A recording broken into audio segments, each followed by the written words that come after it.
Welcome to recap वाला। हमारी आज की मूवी एक ऐसी कहानी है जिसे इंग्लिश सिनेमा की दृश्यम भी कहा जा सकता है। साल 2007 में रिलीज हुई फ्रैक्चर नाम की ये मूवी दृश्यम से इसलिए भी सिमिलर है क्योंकि ये जानते हुए भी कि किलर कौन है, पूरा लीगल सिस्टम इस मास्टरमाइंड को कभी जेल में नहीं डाल पाता क्योंकि इसने सब कुछ बेहद डिटेल्स में प्लान किया होता है। तो चलिए चलते हैं सीधे अपने आज की स्टोरी की तरफ। और अगर आपको इस तरह का कंटेंट पसंद है तो प्लीज मेरे चैनल को अभी सब्सक्राइब कर लीजिए। तो इस कहानी की शुरुआत होती है टेड क्रॉफोर्ड नाम के एक आदमी से। टेड एक रिच एयरक्राफ्ट इंजीनियर है जो लॉस एंजलिस शहर में रहता है और एक एयरक्राफ्ट कंपनी के सिस्टम में फ्लॉज ढूंढने का काम करता है। एक प्लेन क्रैश की इन्वेस्टिगेशन में भी टेड अपने कॉलीग्स को प्लेन क्रैश की एग्जैक्ट वजह बताता है और बिना किसी कंप्यूटर या एल्गोरिथम के रिजल्ट का वेट करे वो अपनी महंगी स्पोर्ट्स कार में बैठ के अपने घर चला जाता है क्योंकि टेड की कैलकुलेशंस कभी गलत नहीं होती। नेक्स्ट सीन में हम टेड की वाइफ जेनिफर को देखते हैं जिसका लेफ्टिनेंट रॉब नाम के एक पुलिस वाले से अफेयर चल रहा है और वो दोनों किसी को बिना बताए इस होटल में एक दूसरे से मिलने आते हैं।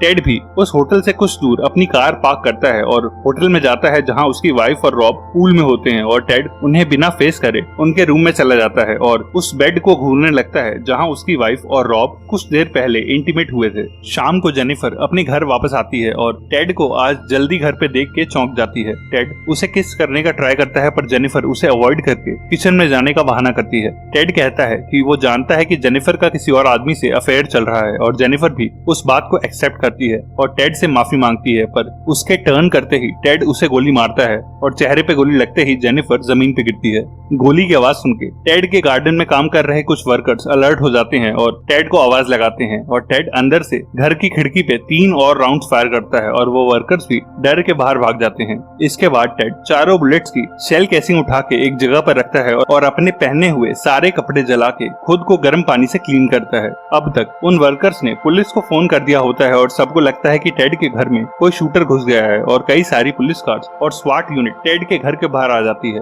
बड़े पुलिस ऑफिसर्स के साथ लेफ्टिनेंट रॉब भी वहां आता है जो एक हॉस्टेज नेगोशिएटर होता है और वो टेड से फोन पे बात करके अकेला घर के अंदर आता है। रॉब को नहीं पता होता कि टेड जेनिफर का हस्बैंड है और ये घर उसका है और वो अंदर आके किसी शूट आउट से बचने के लिए टेड को अपनी गन टेबल पे रखने को बोलता है और टेड भी उससे अपनी गन निकाल के साइड पे रखने को बोलता है। बिना गन्स के दोनों एक दूसरे से बात करने लगते हैं जहां टेड उससे कहता है कि उसने अपनी बीवी को शूट करके मार दिया है और रॉब देखता है कि वॉल पे जेनिफर की एक बड़ी सी फोटो लगी है और वो भाग के जेनिफर के पास जाता है और टेड उसे कहता है कि मेरी वाइफ का किसी और से अफेयर चल रहा था इसीलिए मैंने उसे मार दिया और जेनिफर की हालत देख के रॉब उसे मारने लगता है और बाहर से बाकी पुलिस वाले अंदर आके उसे रोकते हैं और टेड को वहीं अरेस्ट कर लिया जाता है। तभी एक पुलिस वाला रॉन को बताता है कि जेनिफर अभी भी जिंदा है और उसे वहां से फौरन हॉस्पिटल भेजा जाता है। नेक्स्ट सीन में हम एक विली नाम के लॉयर को देखते हैं जो पब्लिक डिफेंडर ऑफिस में काम करता है और एक पार्टी में जाने के लिए रेडी हो रहा है। तभी उसका एक कलीग उसे टेड के केस के बारे में बताता है और इस केस को पुलिस डिपार्टमेंट की तरफ से रिप्रेजेंट करने को बोलता है।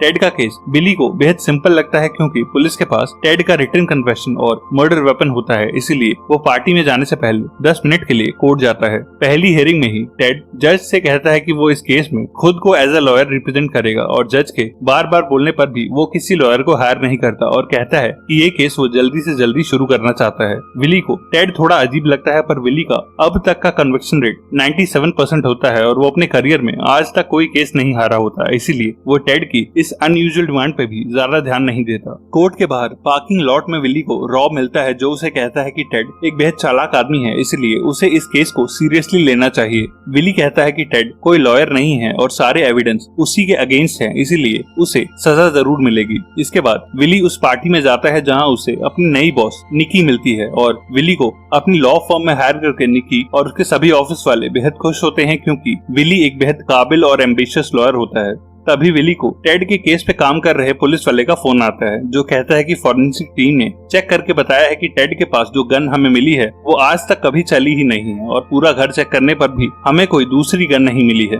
विली समझ जाता है कि बिना मर्डर वेपन के उनका केस कोर्ट में हल्का पड़ सकता है, इसीलिए वो अगले दिन उस पुलिस वाले के साथ पूरी फॉरेंसिक टीम लेके टेड के घर जाता है। विली और पुलिस वाले क्राइम सीन समेत टेड का पूरा घर छान लेते हैं पर उन्हें कोई और गन नहीं मिलती। साथ ही पुलिस वाला विली को बताता है कि उन्हें टेड की गन पे उसके कोई और फिंगरप्रिंट्स नहीं मिले हैं और ना ही उसके कपड़ों पे उन्हें कोई गन पाउडर मिला है जो गन फायर करने के बाद रह जाता है, जो बड़ी शॉकिंग बात है। विली कहता है कि सीसीटीवी फुटेजेस के हिसाब से जेनिफर पे और अपने घर की विंडोज पे गोली चलाने के बाद टेड घर से बाहर नहीं गया, इसीलिए वो मर्डर वेपन फेंक भी नहीं सकता और वो मर्डर वेपन घर में ही कहीं है और वो पुलिस वालों को और अच्छे से सारा घर चेक करने को बोलता है ताकि वो गन मिल सके। अपने ऑफिस में विली को टेड के पास से आई एविडेंस की फाइल्स मिलती हैं, जिसके हर पेज पे टेड ने नो लिख दिया होता है और फ्रस्ट्रेट होके विली उससे मिलने जेल में जाता है। टेड को इस केस की बिल्कुल टेंशन नहीं होती, बल्कि वो विली से उसके काम के बारे में क्वेश्चंस पूछने लगता है। टेड कहता है कि मुझे पता चला है कि तू कोई केस नहीं हारता और अगर तुझे अपना ट्रैक रिकॉर्ड ठीक रखना है तो तू मेरा लॉयर बन जा, जिसके लिए मैं तुझे बेहद अच्छा पे भी करूंगा, वरना मेरे अगेंस्ट तू डेफिनेटली हार जाएगा। पर विली उसे पोलाइटली मना कर देता है।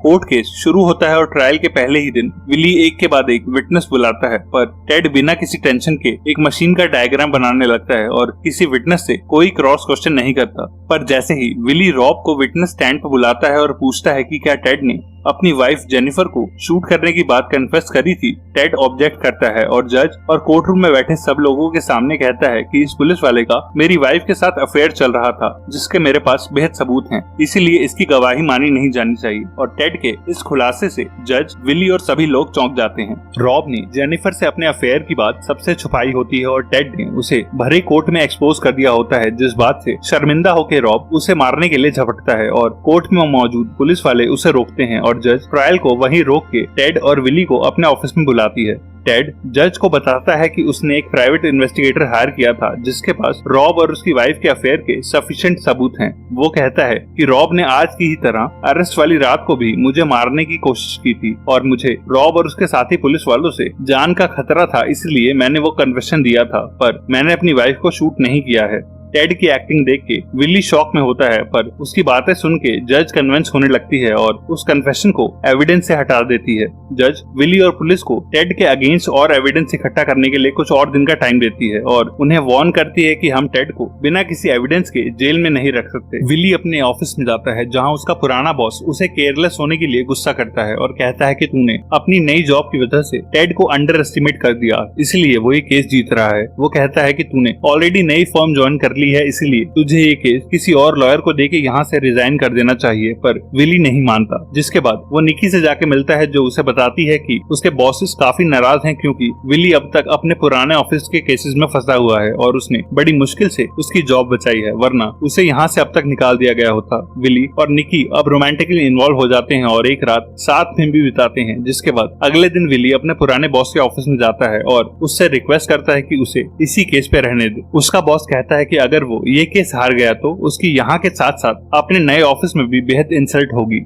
पर विली कहता है कि वो नहीं हारने वाला और एक मर्डरर को जेल में रखना ही एज अ लॉयर उसकी असली ड्यूटी है। विली फिर से पुलिस स्टेशन जाता है और अपने फ्रेंड पे कोई एविडेंस या मर्डर वेपन ना ढूंढ पाने की वजह से गुस्सा होता है और वो एक बार फिर से टेड के घर की ठीक से तलाशी लेने की सोचते हैं। विली रॉब से भी मिलता है जो अब डिप्रेशन में होता है क्योंकि अफेयर की न्यूज बाहर आने से उसकी वाइफ और बच्चे उसे छोड़ के चले गए हैं और पुलिस के पास अब तक भी टेड के खिलाफ कोई एविडेंस नहीं है। विली रॉब से उस होटल का एड्रेस मांगता है जहां वो और जेनिफर मिला करते थे और वो उस होटल में भी जाता है, पर वहां भी उसे कोई और एविडेंस नहीं मिलता क्योंकि होटल के रूम्स डेली साफ किए जाते हैं और वो होटल के मैनेजर से पिछले कुछ दिनों की सीसीटीवी फुटेजेस मांगता है। जिसके बाद विली टेड के ऑफिस जाता है और उसका डेस्क और कंप्यूटर भी चेक करता है, पर उसे वहां भी कुछ नहीं मिलता। टेड जेल से अपने ऑफिस कॉल भी करता है और विली को चिढ़ाता है क्योंकि वो ये केस हारने वाला है और हेल्पलेस हालत में वो फिर से टेड के घर जाता है, पर उसे या किसी पुलिस वाले को कोई गन या एविडेंस नहीं मिलता। फाइनली विली हॉस्पिटल चला जाता है जहां जेनिफर एडमिट होती है और वो उसके होश में आने का वेट करने लगता है क्योंकि जेनिफर ही टेड के क्राइम की इकलौती विटनेस है। पर वहां की डॉक्टर उसे बताती है कि जेनिफर को बेहद पास से शूट किया गया था,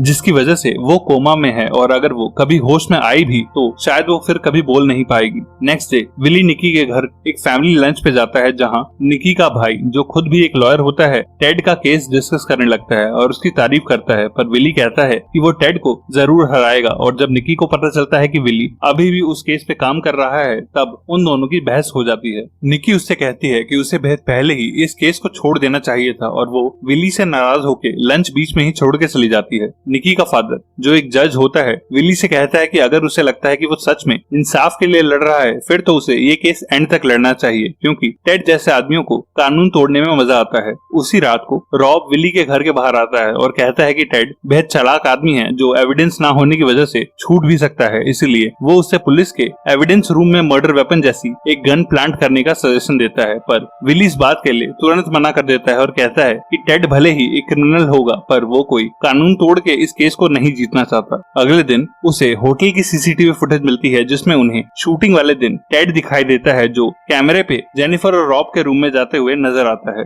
टेड ने जानबूझ के उस फुटेज में कैप पहनी होती है, जिसकी वजह से उसका फेस साफ नहीं दिख रहा होता, और वो उस फुटेज को कोर्ट में भी एज ए एविडेंस नहीं दिखा सकते। पुलिस वाला विली से कहता है कि उसके शूटिंग वाले दिन उस होटल जाने से कुछ शुरू नहीं होता, क्योंकि उसने जेनिफर को वहाँ कोई हार्म नहीं किया था। विली अब गुस्से में आ जाता है और फाइल्स फेंकने लगता है और कहता है कि टेड बिना प्लान करे कुछ नहीं करता और उसका उस होटल में जाने का भी जरूर कोई रीजन होगा, पर बिना फिंगरप्रिंट्स या मर्डर वेपन के हम कुछ भी प्रूव नहीं कर सकते। और वो दोनों समझ नहीं पाते कि टेड ने ये सब किया कैसे, और 4 बुलेट फायर होने के बाद भी गन कहाँ गायब हो गई। विली फोन पे रॉब से कहता है कि अब हमें उसका आइडिया फॉलो करते हुए एक नकली गन ही एविडेंस रूम में प्लांट कर देनी चाहिए, ताकि टेड बच के ना निकल सके। अगले दिन कोर्ट में टेड जज से केस डिसमिस करके उसे छोड़ने की रिक्वेस्ट करता है, क्योंकि पुलिस डिपार्टमेंट ने अभी तक टेड के खिलाफ कोई भी ऐसा एविडेंस नहीं दिखाया है जिससे ये प्रूव हो सके कि उसने जेनिफर को शूट किया था। जज विली से पूछती है कि क्या उसके पास कोई ऐसा एविडेंस है जिससे इस केस को आगे बढ़ाया जा सके, पर काफी सोचने के बाद विली रॉब के उस नकली गन प्लांट करने वाले प्लान का हिस्सा नहीं बनता, क्योंकि उसे टेड को किसी झूठे एविडेंस में फंसाना ठीक नहीं लगता। और विली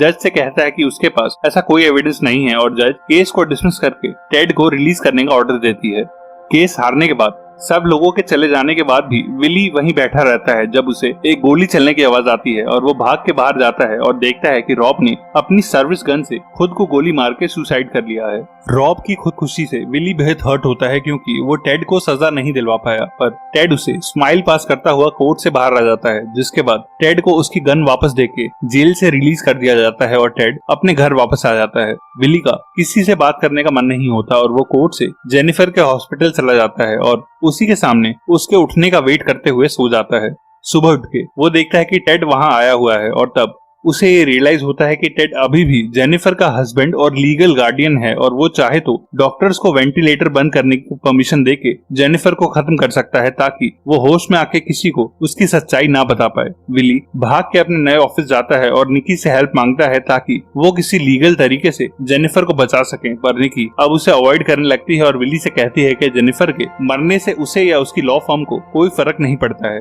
विली अपने बॉस के पास भी जाता है और कहता है कि टेड जेनिफर को मारने वाला है, पर उसका बॉस कहता है कि टेड ने उसके खिलाफ आज सुबह कोर्ट में एक रिस्ट्रेनिंग ऑर्डर फाइल करा है, क्योंकि उसका कहना है कि तू बिना किसी वजह से उसकी वाइफ से मिलने हॉस्पिटल जाता है। वो कहता है कि हमें अपनी हार को एक्सेप्ट करना चाहिए और अब टेड को अकेला छोड़ देना चाहिए, क्योंकि उसे कोर्ट ने आजाद कर दिया है और वो अब एक फ्री आदमी है। कोई रास्ता ना मिलता देख के विली निकी के फादर के पास जाता है, जो एक जज होता है, और वो उसे एक इंजेक्शन ऑर्डर साइन करके देता है, जिससे कोई 24 घंटों तक जेनिफर को वेंटिलेटर से हटा नहीं पाएगा। विली फौरन वो ऑर्डर लेके हॉस्पिटल की तरफ अपनी कार भगाता है, पर हॉस्पिटल पहुंच के सिक्योरिटी गार्ड्स उसे जेनिफर के रूम में जाने से रोक देते हैं, और वो देखता है कि टेड ने डॉक्टर से कह के जेनिफर का लाइफ सपोर्ट सिस्टम बंद करवा दिया है, और विली जेनिफर को नहीं बचा पाता। कुछ दिनों बाद विली शहर छोड़ने के लिए अपना सामान पैक कर रहा होता है, जब उसका बॉस वहां आता है और उसे जॉब पे वापस आने को कहता है। विली कहता है कि मुझे अब लीगल सिस्टम पे हंसी आती है, क्योंकि सिर्फ एविडेंस ना होने की वजह से एक मर्डरर खुलेआम बाहर घूम रहा है, और विली का बॉस उसे करेक्ट करता है और कहता है कि टेड को अगर कभी सजा होती भी तो सिर्फ अटेम्प्टेड मर्डर में होती, ना कि मर्डर में, क्योंकि उसकी गोली से जेनिफर मरी नहीं थी। अपने बॉस की इस बात से विली को लॉ बुक्स में फिर से इंटरेस्ट आने लगता है, क्योंकि अब वो टेड को जेनिफर के मर्डर के लिए रिस्पॉन्सिबल ठहरा सकता है, और अब वो फिर से टेड के केस को शुरू से स्टडी करने लगता है। पुलिस स्टेशन में टेड की सीसीटीवी फुटेज और केस फाइल्स देखते हुए विली को एक कॉल आता है और उसका पुलिस वाला फ्रेंड गलती से उसका फोन उठा लेता है क्योंकि उन दोनों के सेल फोन्स दिखने में बिल्कुल सेम होते हैं। इस सेम सेलफोन वाली कंफ्यूजन पर नजर पड़ते ही विली को सारा केस और टेड की सारी चालाकी समझ आ जाती है और वो अपने पुलिस वाले फ्रेंड को रॉब और जेनिफर पे चली गोलियों की गन का मॉडल दिखाता है और रॉब की गन और टेड की गन बिल्कुल उन सेल फोन्स की तरह ही सेम मॉडल की होती हैं। विली टेड के घर जाता है और उसे उसके मास्टर प्लान के लिए अप्रिशिएट करता है। दरअसल टेड ने जेनिफर के रॉब से अफेयर के पता चलने के ठीक बाद रॉब के मॉडल की ही एक हैंड गन खरीदी होती है, जिस गन को लेके वो उस दिन होटल में गया था। जब रॉब और जेनिफर स्विमिंग पूल में थे तब टेड ने रॉब की गन को अपनी गन से चेंज कर दिया था और शाम को उसने रॉब की उसी गन से जेनिफर को शूट किया था। और जब उनके घर आके जेनिफर की बॉडी को देख के रॉब शॉक में था, तब उसने गन्स को वापस चेंज कर दिया और इसीलिए पुलिस को टेड की नॉन फायर्ड गन मिली, जबकि जेनिफर को शूट करने वाली गन रोज